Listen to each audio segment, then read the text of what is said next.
मकबूजा जम्मू कश्मीर में 30 जून से शुरू होने वाली अमरनाथ यात्रा भारत में मोदी के इक़्तिदार में आने के बाद से एक फौजी यात्रा में तब्दील हो गई है। मकबूजा जम्मू कश्मीर में हिंदुओं की सालाना अमरनाथ यात्रा के लिए सिक्योरिटी की आड़ में मजीद 60,000 इजाफी फौजी तैनात किए गए हैं और पाबंदियां मजीद सख्त कर दी गई हैं। भारतीय फोर्सेस की जानिब से मकबूजा इलाके में छापों और तलाशियों के सबब हर तरफ एक खौफ और दहशत का माहौल है।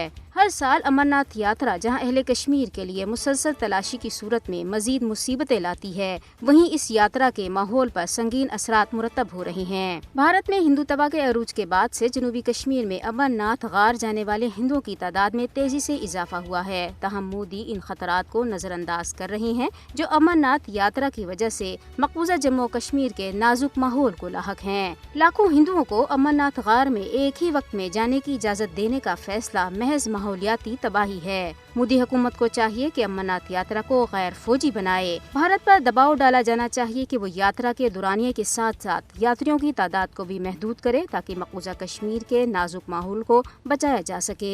जिला उधमपुर में कार हादसे में उत्तर प्रदेश से आए 6 यात्री जख्मी हो गए हैं। अक़वाम मुत्तहिदा में पाकिस्तान के मुस्तकिल मंदूब मुनीर अकरम ने सलामती कौंसिल की सालाना रिपोर्ट पर अपने रद्द-ए-अमल में कहा है कि कौंसिल की करारदादों के बावजूद जिनमें जम्मू कश्मीर में अक़वाम मुत्तहिदा की ज़ेर निगरानी तस्वाबे राय के लिए कहा गया है, भारत ताकत के बल पर जम्मू कश्मीर पर अपना कब्जा जारी रखे हुए है और हर 8 कश्मीरियों के सरों पर एक भारतीय फौजी का पहरा है। भारतीय हुकूमत ने अफगान शहरियों को पहले से जारी किए गए तमाम वीज़े मनसूख कर दिए हैं। 2500 से ज्यादा तलबा अफगानिस्तान में फंस गए हैं। वीजा मसाइल की वजह से यूनिवर्सिटियाँ ऑनलाइन इम्तिहानात नहीं ले रही। यूं मोदी हुकूमत अब हजारों अफगान तलबा के मुस्तकबिल से खेल रही है। सिख रहनुमा और पंजाबी सिख संगत पाकिस्तान के चेयरमैन सरदार गोपाल सिंह चावला ने स्वीडन में कुरान पाक की बेहुरमती की शदीद अल्फाज में मुजम्मत करते हुए कहा है कि मुसलमानों की मुकद्दस किताब कुरान मजीद की बेहुरमती खुल्लम खुल्ला दहशतगर्दी है। आलमी ताकतों को चाहिए कि दुनिया में अमन कायम रखने के लिए वो ऐसे वाक़यात की रोकथाम के लिए अपना किरदार अदा करे।